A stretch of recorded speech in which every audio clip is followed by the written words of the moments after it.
আল্লাহ রাব্বুল আলামিন আমাদেরকে বাছাই করেছে। এটা ক্যান ইউ অ্যামেজিং? তুমি ভাবো, তুমি একটাবার চিন্তা করো যে তোমার ফ্যামিলির মধ্যে অনেক আছে না? চাচাতো ভাই, মামাতো ভাই, ফুফুতো ভাই, জ্যাঠাতো ভাই, সবাই কি মাদ্রাসা পড়ে? মাদ্রাসা পড়ে না। শুধু তুমি পড়ো। তার মানে আল্লাহ রাব্বুল আলামিন সবাই থেকে তোমাকে বাছাই করে এনেছে। আর তোমার বাবা-মায়ের জন্য যেই পুরস্কার সেটা হলো আল্লাহ রাব্বুল আলামিন তোমার বাবা-মার ভাগ্যটা এত ভালো করেছে যে একজন হাফেজের মা হতে যাচ্ছে। যখন আমরা যদি শুনি যে আগামীকালকে বর্তমান যে সরকার আছে ডক্টর ইউনূস কারি মুরসালিন মানে আমাকে উনার নিজের হাতে পুরস্কৃত করবেন। আমার সবচেয়ে সুন্দর ড্রেসটা আমি পরবো না কালকে? সবচেয়ে বেস্ট চশমাটা আমি পরবো না? মানে আমি একটা গুড লুকিং দেওয়ার চেষ্টা করবো এবং আমি আনন্দিত হব যে আমি বাংলাদেশের 5 মিনিস্টার ডক্টর ইউনূসের সাথে কালকে দেখা হচ্ছে।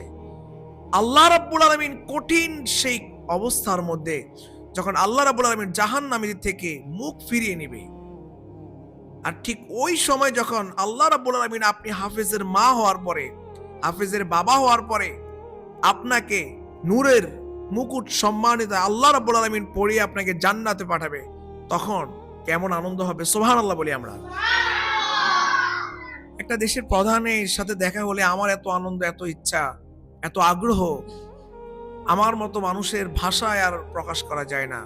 আর সে সরকারকে যিনি সৃষ্টি করেছেন সে রব্বুল আলামিনের হাতে যদি আপনি মা, আপনি বাবা, হাফেজের মা হয়ে যদি আল্লাহ রাব্বুল আলামিনের হাত থেকে কঠিন অবস্থায় কিয়ামতের দিনে যদি নূরের মুকুট আপনাকে আল্লাহ রাব্বুল আলামিন পরিয়ে দেয়, তখন কি না সম্মানিত আপনি হবেন সুবহানাল্লাহ বলি।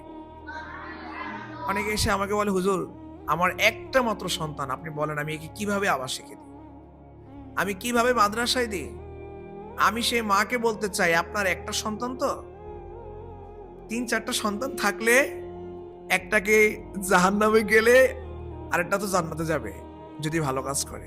আপনার যেহেতু একটা সন্তান, তাহলে আপনার একটা সন্তান যদি জাহান্নামে চলে যায় তাহলে তো এর চেয়ে কষ্টকর আর কিছু হতে পারে না, ঠিক না?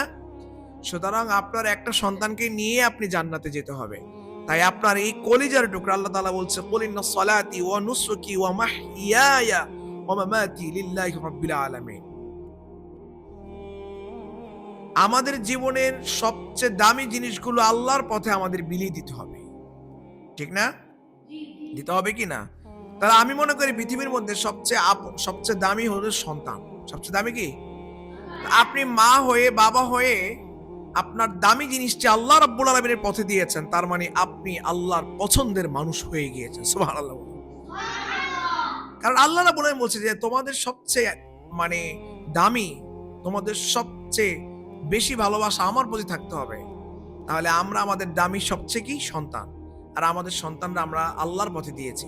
সুতরাং আমরা আল্লাহর কাছে প্রিয় বান্দা হতে পেরেছি ইনশাআল্লাহ। সুতরাং মা বাবাদেরকে হতাশ হওয়া যাবে না, ধৈর্য ধরতে হবে। আপনার যে ফুল আপনি এনে আমাদের কাছে দিয়েছেন, আপনার এই ফুলের ঘ্রাণ ছড়াবে, শুধু সময়ের অপেক্ষা ইনশাআল্লাহ।